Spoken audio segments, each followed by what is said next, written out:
anggap ini Ramadan terakhir yang diberikan Allah kepada kita. Kenapa? Memang tidak ada jaminan tahun depan ketemu Ramadan lagi. Tidak tahu kita Ramadan tahun depan nanti masih ketemu apa tidak. Sebagaimana kita tidak tahu kita masih hidup atau tidak. Hadirin yang saya hormati, misi kedua Al-Quran, persaudaraan, kebersamaan atas dasar keadilan dan kebenaran. Manusia bersuku-suku, ya. Manusia berbangsa-bangsa, memang itu diakui oleh Al-Quran. Min dzakari wa untha wa ja'alnakum syu'uban wa qabaila. Kami ciptakan kamu dari laki-laki dan perempuan. Kami jadikan kamu bersuku-suku dan berbangsa-bangsa. Apa tujuannya? Agar kamu saling mengenal satu dengan yang lain.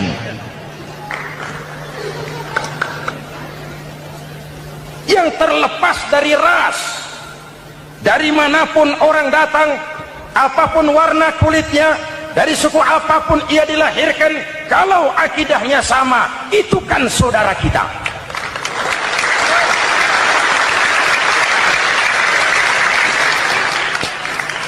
Seperti di masjid, kita tidak peduli dari mana kita datang. Yang datang dari kidul, madhab ngulon mang. Yang datang dari sebelah lor, madhab ngulon mang. Yang datang dari sebelah wetan, madhab kulon mang. Yang datang dari kulon, madhab ngulon. Bukan soal dari mana kau datang, tapi satu arah menghadapmu. Kau mau Betawi, mau Sunda, mau Jawa, mau Padang, mau Aceh, mau Batak, mau Ambon, kita satu nusa, satu bangsa, satu bahasa. Marilah kita jadi lem perekat buat lingkungan kita di saat keutuhan kita sebagai bangsa sedang dalam ujian berat. Semangat kebersamaan atas dasar keadilan. Tidak ada mayoritas menekan minoritas. Umat Islam itu kalau besar, dia mampu melindungi yang kecil. Kalau kecil, dia bisa menjaga diri. Tiap sholat Jumat, khatib berpesan pada akhir khutbah kedua, innallaha ya'muru bil adli wal ihsan. Innallaha ya'muru bil adli wal ihsan. Allah memerintahkan kamu menegakkan keadilan dengan argumen, bukan dengan sentimen. Mengajak, bukan mengejek. Merangkul, tidak untuk tujuan memukul. Kalau sebagai bangsa kita utuh, kompak dan bersatu, saya yakin kita akan bisa mengatasi kesulitan-kesulitan sekarang ini.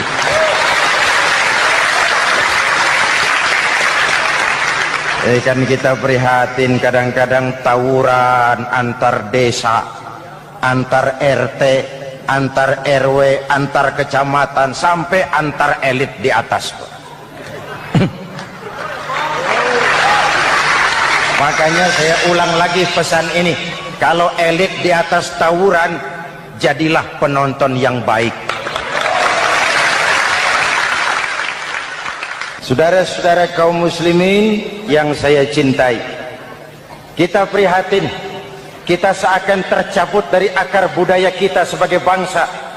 Kenapa kita yang berfalsafahkan Pancasila, kenapa kita yang berketuhanan yang Maha Esa, tiba-tiba jadi beringas dan brutal? Ada maling ayam ketangkap, disiram bensin, dibakar hidup-hidup. Kok kita bisa begitu? Street justice, pengadilan jalanan mulai tegak. Iyalah kita tidak puas dengan kerja aparat kita, tapi jangan main hakim sendiri. Ini negara, bukan hutan.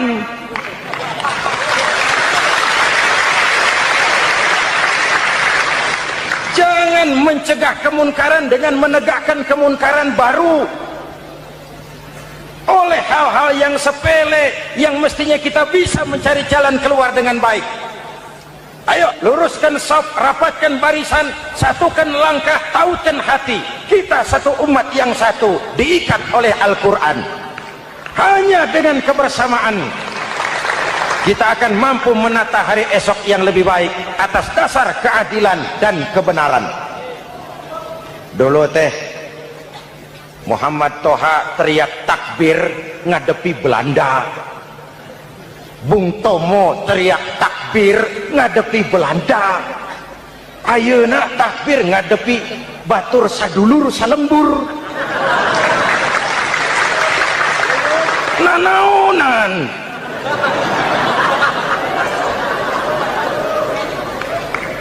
Bung Tomo teriak takbir, Muhammad Toha teriak takbir, yang dihadapi jelas penjajah Belanda. Kita ngadepi saudara sendiri, Allahu Akbar, yang sana teriak Allahu Akbar, setan tepuk tangan di tengah. Ini misi kedua. Misi yang ketiga, Al-Quran membebaskan manusia dari gaya hidup sekuler. Quran mengingatkan, awas bung, ada hidup sesudah mati, ada akhirat sesudah dunia. Lebih untung orang yang percaya akhirat daripada yang tidak. Paling tidak hidupnya normatif. Contoh, saudara yakin akhirat ada, lalu saudara hidup baik-baik, menjauhi yang munkar, meninggalkan yang haram, saudara sujud, puasa, jihad, lalu saudara mati. Setelah mati ternyata akhirat tidak ada. Tidak ada ruginya. Paling kurang kita sudah dicatat sebagai orang baik. Sebaliknya, saudara tidak percaya sama akhirat, lalu hidup seenaknya, judi, mabuk, zina, nipu orang, korupsi, tenggelam dalam kemunkaran, lalu mati. Setelah mati ternyata akhirat ada. Baik, kemana anjen? Lebih untung orang yang percaya akhirat ketimbang yang tidak. Hidupnya ada rem. Iya pak, saya kepengen banyak uang, tapi kalau main judi nanti di akhirat bagaimana? Iya, saya kepengen jadi orang kaya, tapi kalau korupsi, nipu orang, buka peternakan tuyul, nanti di akhirat bagaimana? Gaya hidup yang berkeseimbangan. Ada hidup sesudah mati dan ada akhirat sesudah dunia. Yang keempat, Quran membebaskan manusia dari belenggu kebodohan. Quran ayat yang pertama turun sudah berkata, Iqra, baca, kamu jangan jadi bodoh. Kebodohan menimbulkan kemiskinan, kemiskinan mendekatkan kepada kekufuran. Yang kelima, ini kado buat ibu-ibu, Quran mengangkat harkat, derajat dan martabat kaum wanita. Sebelum Quran turun, sebelum Islam datang, nasib wanita sangat menyedihkan. Dilahirkan hanya untuk melahirkan. Kalaupun berperan, peranannya tidak lebih segitiga. Dapur, sumur, kasur. Kasur, sumur, dapur. Dapur, sumur, kasur. Wanita dilecehkan, sekadar alat pemuas nafsu. Datang Islam, Rasul terenyuh. An-nisa imadul bilad. Wanita adalah tiangnya negara. Jikalau baik wanita, baik negara. Jikalau rusak wanita, hancur negara. Karena wanita, negara jaya. Betul? Karena wanita, negara hancur. Betul? Maka wanita adalah bidadari yang kadang-kadang setan. Kadang-kadang.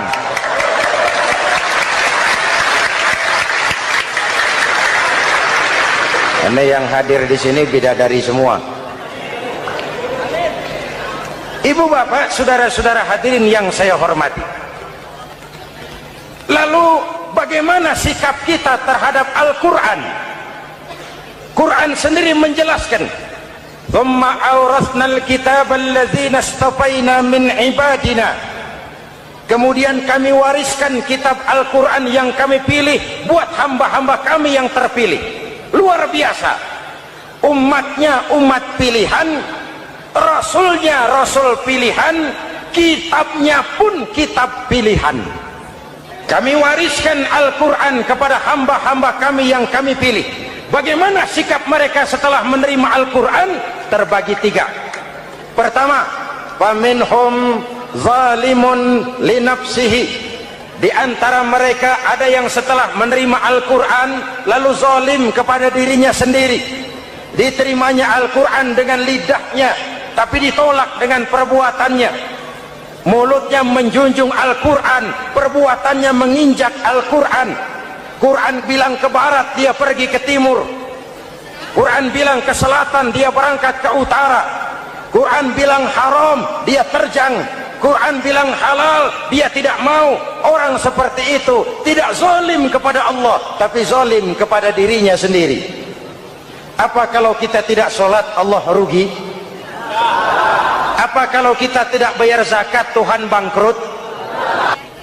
Mudah-mudahan kita yang termasuk golongan ini. Amin. Yang kedua, wa minhum muqtasid. Di antara mereka ada yang menerima Quran 50-50, separuh-separuh. Yang enak dilaksanakan, yang berat ditinggal. Padahal pada sisi lain Quran mengajarkan masuklah ke dalam Islam secara total, kafah, jangan separuh-separuh.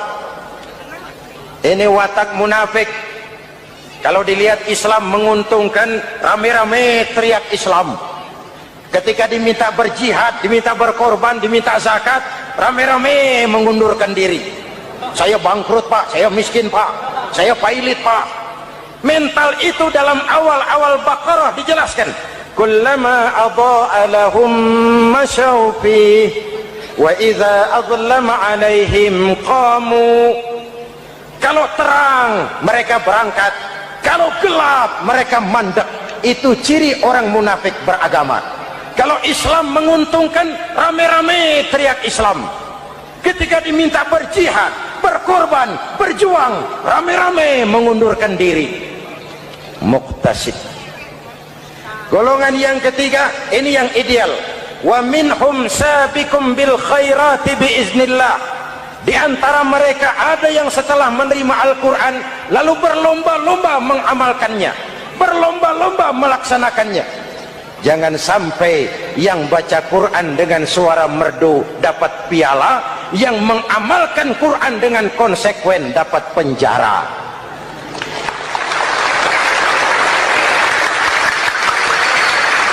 Itu ironi, itu menyedihkan, itu memilukan, dan itu memalukan.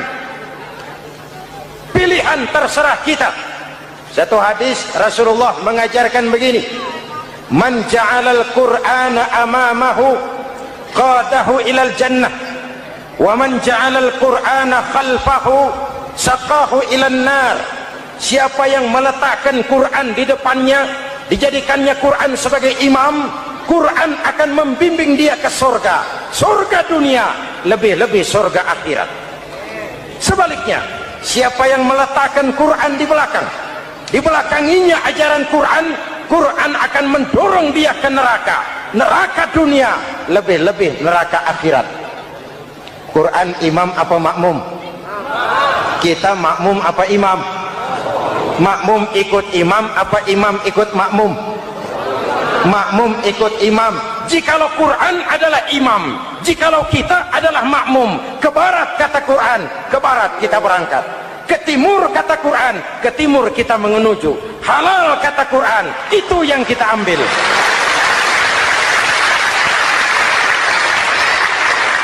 Mari kita jadikan Ramadan sebagai bulan di mana sedikit demi sedikit kita berupaya kembali menjadi generasi yang Qurani.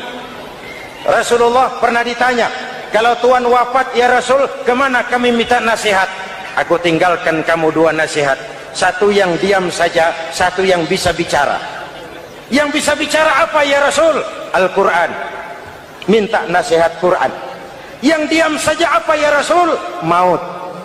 Dalam hidup ada dua nasihat. Nasihat yang bisa bicara, Al-Quran. Nasihat yang diam saja, maut. Mau dagang, minta nasihat Quran. Mau bertetangga, minta nasihat Quran. Itu nasihat. Nasihat yang kedua, diam saja, tahu-tahu datang maut. Setiap penganut agama mempunyai kitab-kitab yang suci atau dianggap sebagai suci. Semua agama. Orang Nasrani punya kitab Injil. Orang Yahudi punya kitab Taurat. Orang Hindu punya kitab Weda. Orang Buddha punya kitab Tripitaka, pengikut Konghucu punya kitab Tao Te Ching, orang Majusi pengikut Zoroaster punya kitab Zen Avesta, orang kebatinan punya kitab Serat Centani, Hidayat Jati atau Darmo Gandul.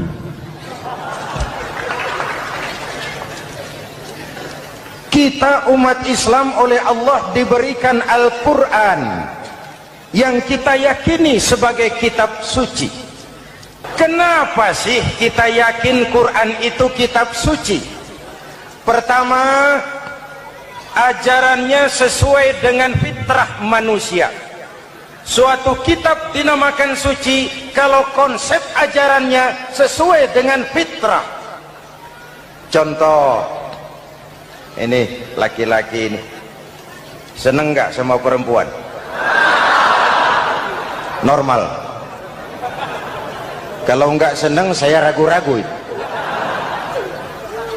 Perempuan seneng nggak sama laki-laki?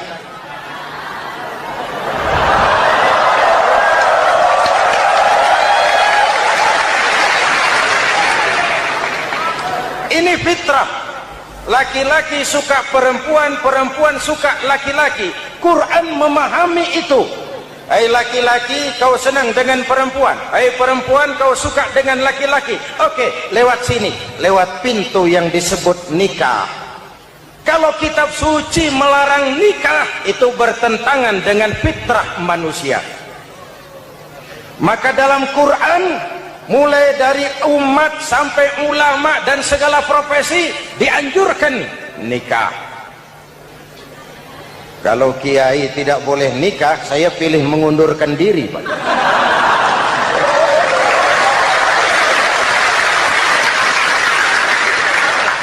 Itu bertentangan dengan fitrah.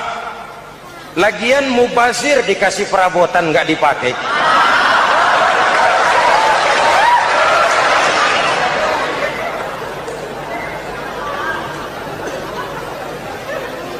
Fitrah. Contoh lagi, manusia perlu makan.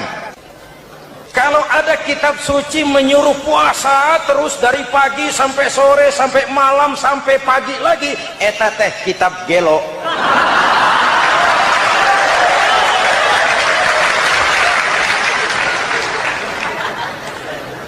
Quran sesuai dengan fitrah. Puasa mulai dari imsak sampai datang waktu maghrib. Puasa ngebleng dari pagi sampai sore sampai malam merusak kesehatan. Malam berpuasa boleh bergaul dengan istri. Kenapa? Fitrah. Kalau siang tidak boleh, malam tidak boleh, sebulan penuh panas kepala.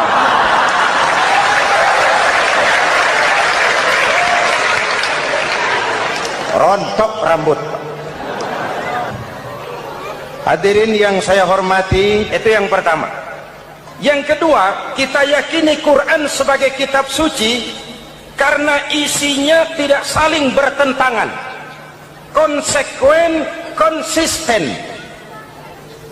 Kalau ada satu kitab, di satu ayat mengajarkan Tuhan Esa, di lain ayat mengajarkan tiga, liar itu mah. Bagaimana kitab suci isinya paradoks? Bagaimana kitab suci isinya saling bertentangan? Di ayat manapun sekali Quran berkata Allah itu Esa, selamanya Esa. Isinya tidak saling bertentangan. Lalu yang ketiga, kita yakini Quran kitab suci karena dia bersih dari intervensi manusiawi. Sejak turunnya Al-Quran menantang, jikalau kamu ragu terhadap Quran yang kami turunkan kepada hamba kami Muhammad, kamu anggap itu cuma bikinan Muhammad. Kalau Muhammad bisa, kamu tentu bisa. Baik, bikin satu surah semacam Al-Quran. 14 abad yang lalu tantangan ini turun dan sampai malam ini belum terjawabkan. Pak, barangkali tidak ada yang mau coba. Banyak. antara lain Musailamah Al-Kazzab. Dia mencoba membuat menandingi Al-Quran. Dia buat satu surah namanya surah Al-Fil. Bunyinya begini, bikinan Musailamah. Al-Fil, wa mal-fil, wa ma adraka mal-fil, lahu khurtumun tawil, wa lahu zail. Sudah berbentuk syair. Isinya apa? Al-fil, gajah. Wa mal-fil, apakah gajah itu? Wa ma adraka mal-fil, tahukah kamu apa itu gajah? Lahu khurtumun tawil, dia punya belalai panjang. Walahu zail, dan dia punya ekor. Nggak usah turun ayat begituan, orang tahu.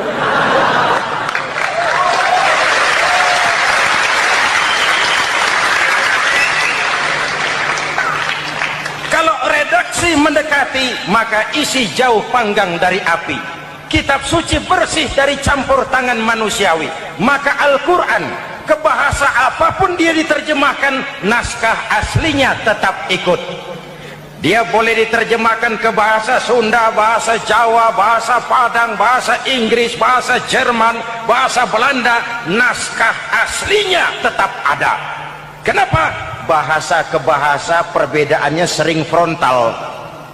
Kalau dari gelas menjadi gelas, eta mah caket. Dari lem menjadi lampu, itu masih serumpun. Tapi cokot Sunda dengan cokot Jawa, itu jauh bedanya. Atos Sunda dengan atos Jawa, itu jauh. Ulama Sunda sama ulama Jawa nggak pernah akur kalimat atos ini.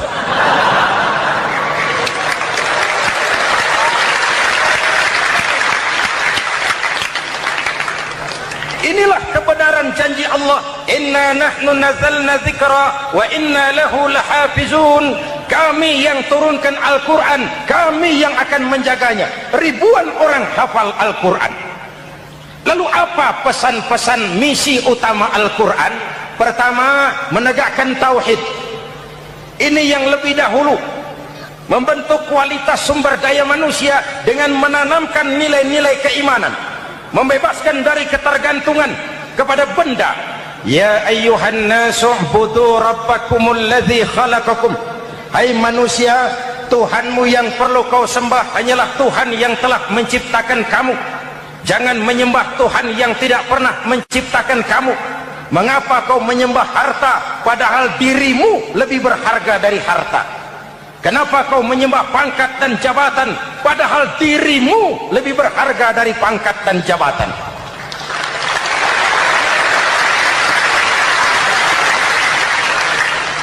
Diajak rasio berpikir, Tuhanmu yang perlu kau sembah hanyalah Tuhan yang menciptakan kamu. Dan Tuhan yang menciptakan kamu itu Tuhan yang lam yalid walam yulad, yang laisa kamislihi syai'un.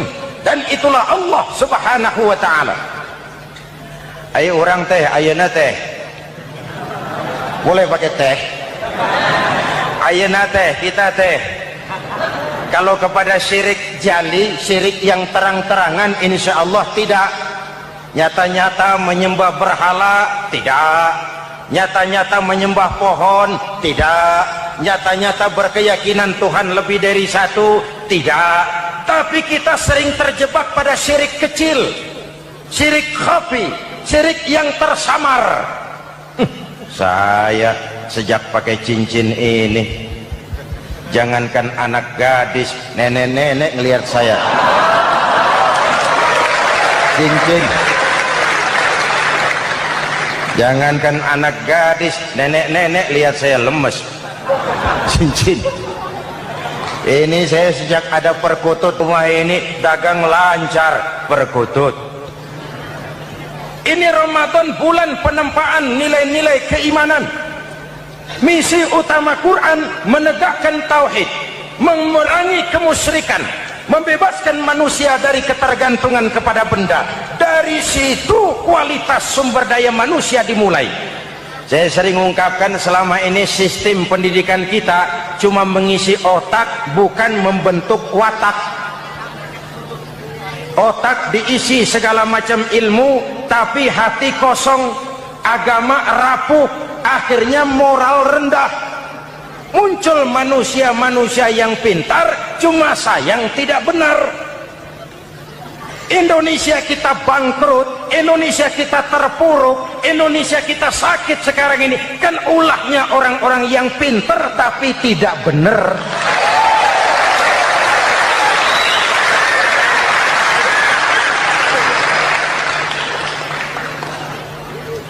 Dan kalau saya bicara kayak begini, ini bukan pidato politik, ini nurani politik naon kadut.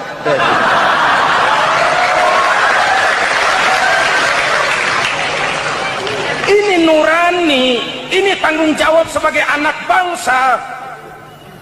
Ibu bapak, saudara-saudara hadirin yang saya hormati, Rasul kalau masuk sepertiga yang akhir, sing-singan baju, hamparkan sajadah, lebih banyak di masjid daripada di rumah. Itu Rasul. Maka sepertiga yang akhir masjid makin ramai. Lihat Masjidil Haram. Lain dengan kita. Sepertiga yang akhir masjid mulai mengalami kemajuan, safnya makin maju.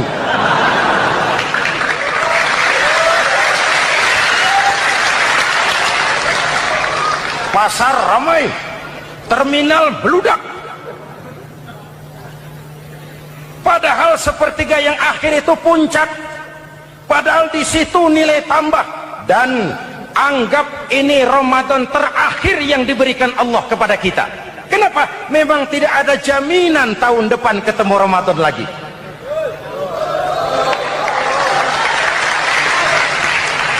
Anggap ini Ramadan terakhir yang diberikan Allah kepada kita.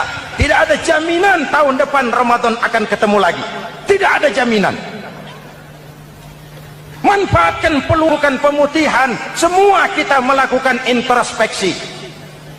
Tidak tahu kita Ramadan tahun depan nanti masih ketemu apa tidak. Sebagaimana kita tidak tahu kita masih hidup atau tidak. Hadirin yang saya hormati, misi kedua Al-Quran, persaudaraan, kebersamaan atas dasar keadilan dan kebenaran. Manusia bersuku-suku, ya. Manusia berbangsa-bangsa, memang itu diakui oleh Al-Quran. Min dzakari wa untha waja'alnakum syu'uban wa qabaila. Kami ciptakan kamu dari laki-laki dan perempuan. Kami jadikan kamu bersuku-suku dan berbangsa-bangsa. Apa tujuannya? Agar kamu saling mengenal satu dengan yang lain. Yang terlepas dari ras, dari manapun orang datang, apapun warna kulitnya, dari suku apapun ia dilahirkan, kalau akidahnya sama, itu kan saudara kita.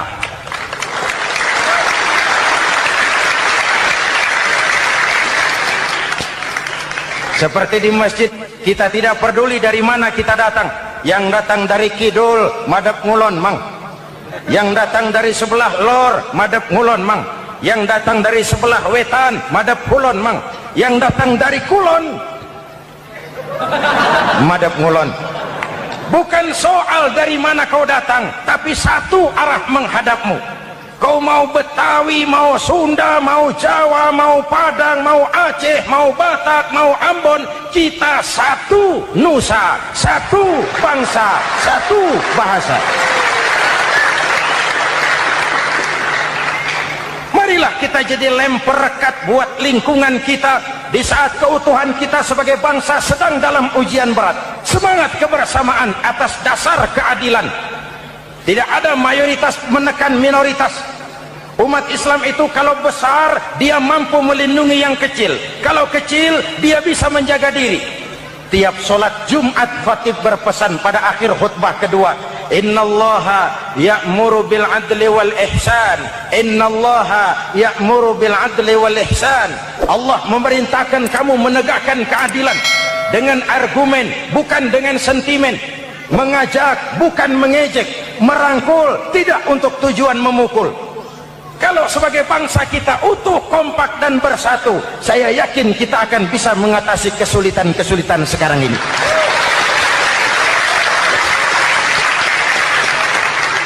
Kan kita prihatin kadang-kadang tawuran antar desa, antar RT, antar RW, antar kecamatan, sampai antar elit di atas.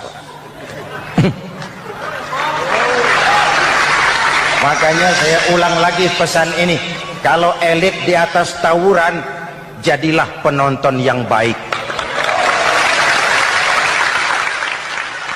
Saudara-saudara kaum muslimin yang saya cintai, kita prihatin, kita seakan tercabut dari akar budaya kita sebagai bangsa. Kenapa kita yang berfalsafahkan Pancasila, kenapa kita yang berketuhanan yang Maha Esa tiba-tiba jadi beringas dan brutal? Ada maling ayam ketangkap, disiram bensin, dibakar hidup-hidup. Kok kita bisa begitu? Street justice, pengadilan jalanan mulai tegak. Iyalah kita tidak puas dengan kerja aparat kita, tapi jangan main hakim sendiri. Ini negara, bukan hutan.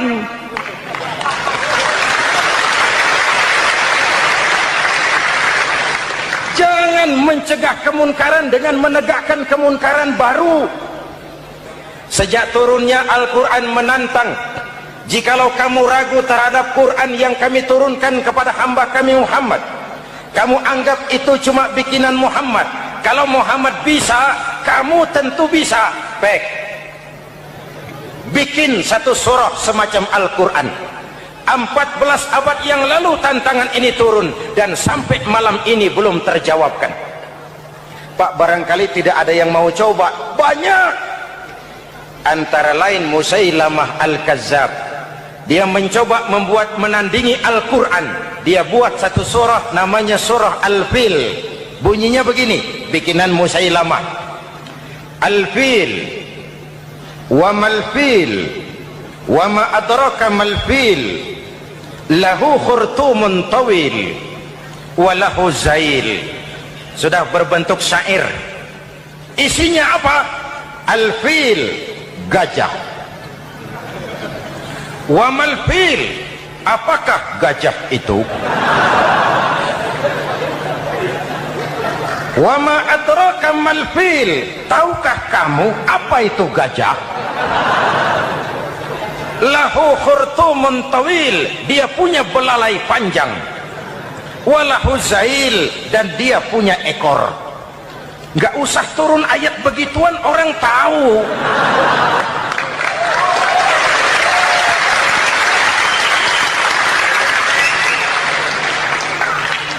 Kalau redaksi mendekati, maka isi jauh panggang dari api. Kitab suci bersih dari campur tangan manusiawi. Maka Al-Quran, ke bahasa apapun dia diterjemahkan, naskah aslinya tetap ikut. Dia boleh diterjemahkan ke bahasa Sunda, bahasa Jawa, bahasa Padang, bahasa Inggris, bahasa Jerman, bahasa Belanda, naskah aslinya tetap ada. Kenapa? Bahasa ke bahasa perbedaannya sering frontal. Kalau dari gelas menjadi gelas, eta mah caket. Dari lamp menjadi lampu, itu masih serumpun.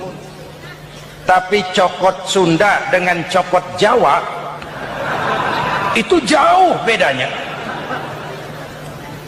Atos Sunda dengan atos Jawa, itu jauh. Ulama Sunda sama ulama Jawa nggak pernah akur kalimat atos gitu.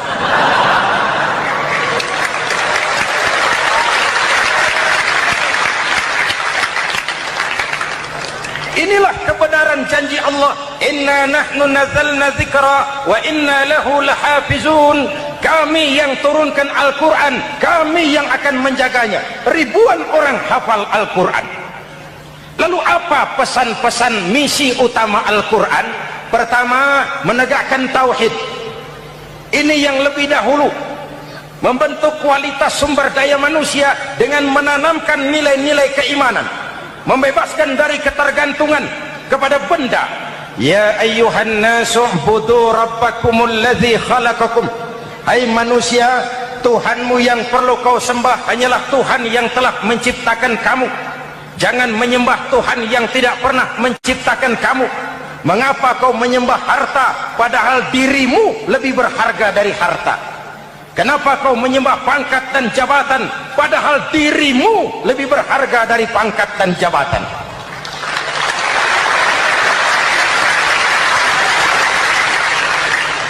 Diajak rasio berpikir, Tuhanmu yang perlu kau sembah hanyalah Tuhan yang menciptakan kamu.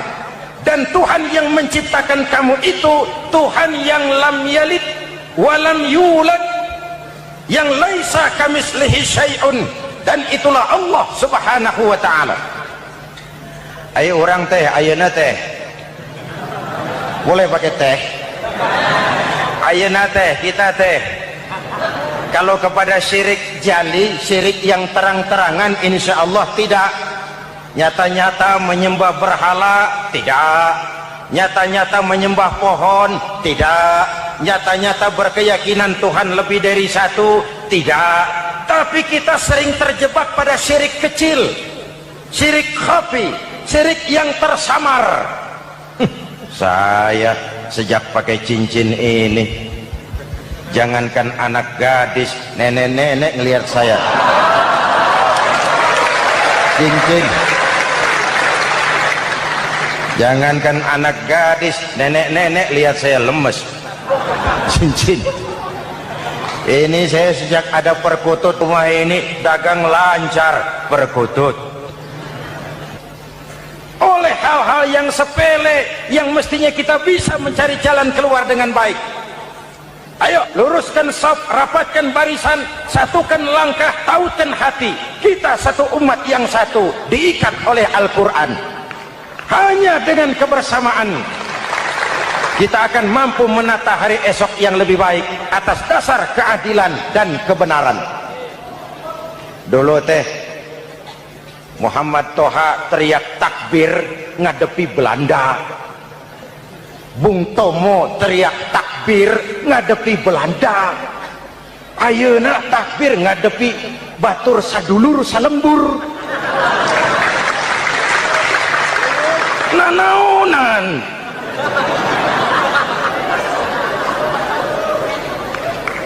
Bung Tomo teriak takbir, Muhammad Toha teriak takbir, yang dihadapi jelas penjajah Belanda.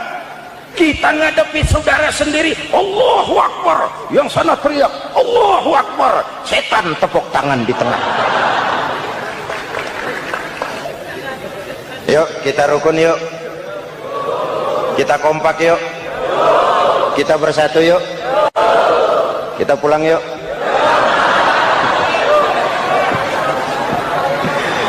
Ini misi kedua. Misi yang ketiga, Al-Quran membebaskan manusia dari gaya hidup sekuler.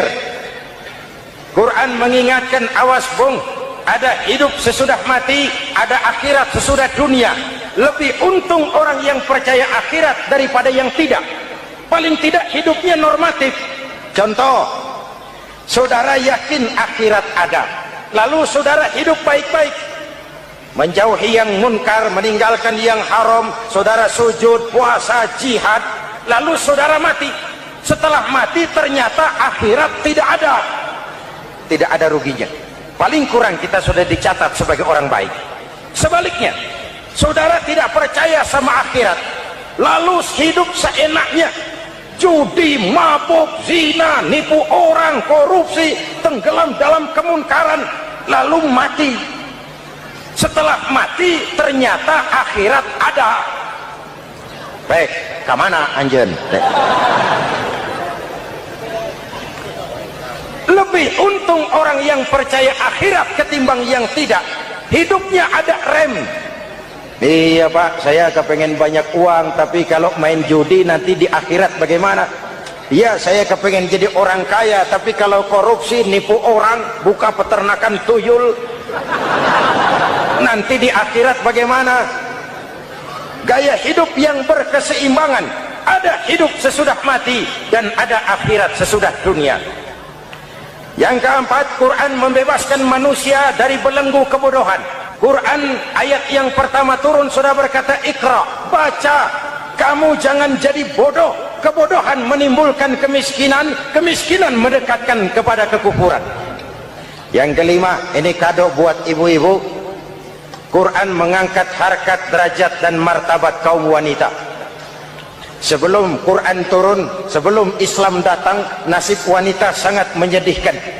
Dilahirkan hanya untuk melahirkan. Kalaupun berperan, peranannya tidak lebih segitiga. Dapur, sumur, kasur. Kasur, sumur, dapur. Dapur, sumur, kasur. Wanita dilecehkan, sekadar alat pemuas nafsu. Datang Islam, Rasul terenyuh, An-nisa imadul bilad. Wanita adalah tiangnya negara. Jikalau baik wanita, baik negara. Jikalau rusak wanita, hancur negara. Karena wanita, negara jaya. Betul? Karena wanita, negara hancur. Betul? Maka wanita adalah bidadari yang kadang-kadang setan. Kadang-kadang.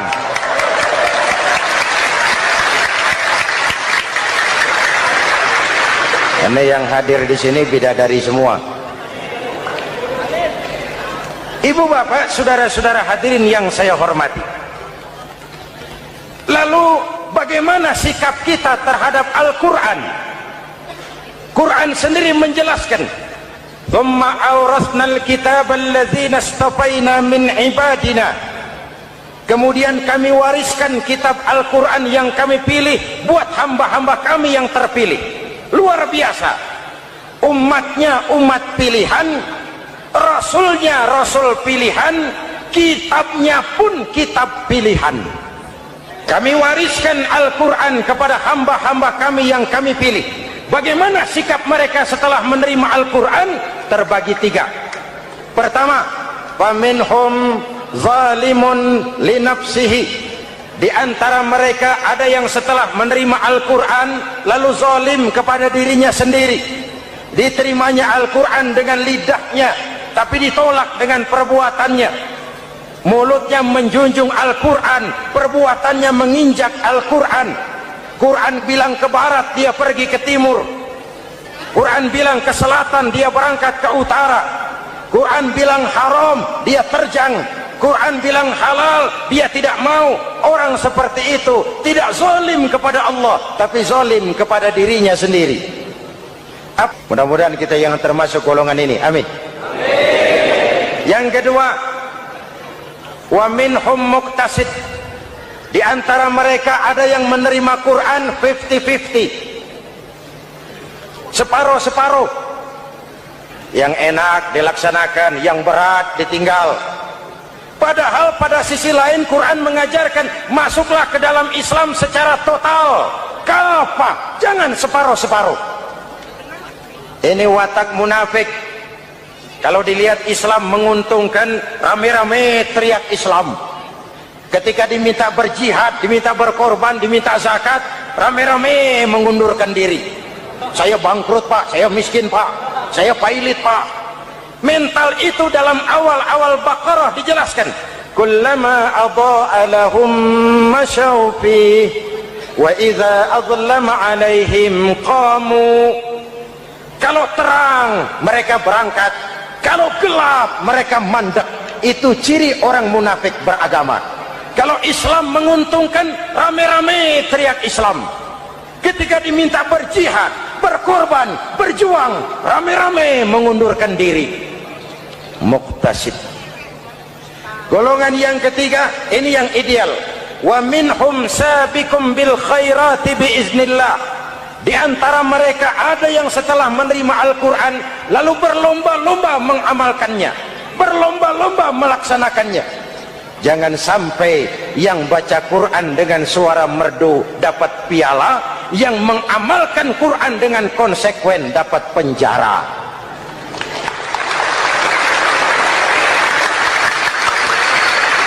Itu ironi, itu menyedihkan, itu memilukan, dan itu memalukan.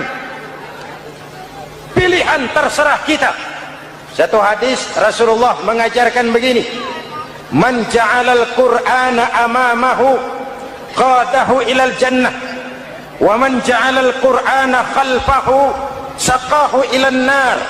Siapa yang meletakkan Quran di depannya, dijadikannya Quran sebagai imam, Quran akan membimbing dia ke surga, surga dunia, lebih-lebih surga akhirat.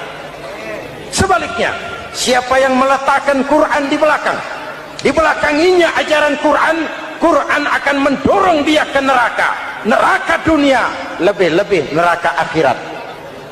Quran imam apa makmum? Kita makmum apa imam? Makmum ikut imam apa imam ikut makmum? Makmum ikut imam. Jikalau Quran adalah imam, jikalau kita adalah makmum, ke barat kata Quran, ke barat kita berangkat. Ke timur kata Quran, ke timur kita menuju. Halal kata Quran, itu yang kita ambil.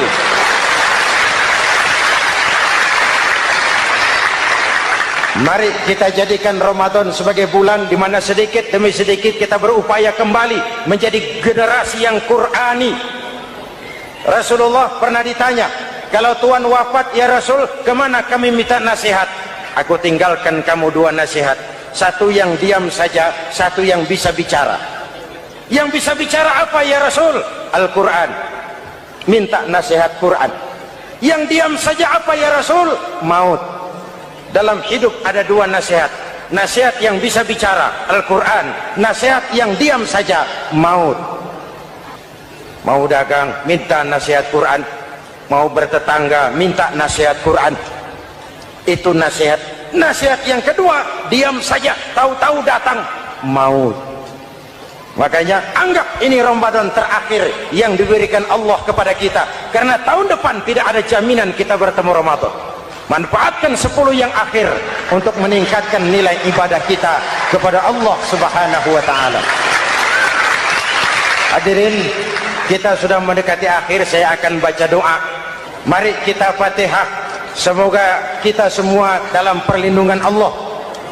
Ala hadhihi niyah wa ila hadratin Nabi. Al-Fatihah.